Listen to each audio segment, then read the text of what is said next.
Government భూములే అయితే రోజుకొక పేరు ఎందుకు మారుతుంది బోర్డుల మీద? అక్కడ ఎందుకు ఆ కబ్జాదారులు బౌన్సర్లు పెట్టుకొని రాత్రింబవళ్లు కాపలా కాస్తుంటే ప్రభుత్వం మొద్దు నిద్రపోతుందా? 2.5 ఏళ్లుగా రెవెన్యూ మంత్రిగా ఆ భూమిని ఎందుకు స్వాధీనం చేసుకోలేదు అని అడుగుతా ఉన్నా.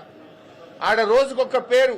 ఒకనాడు కోహినూర్ వస్తుంది, తెల్లారి MEAL వస్తుంది, తర్వాత శిల్పా వస్తుంది, తర్వాత శిల్పా రాగానే అది మళ్ళీ రాత్రి పెయింటింగ్ పడుతుంది. శిల్పాలు ఎవరు ఉన్నారో తెలుసు కదా.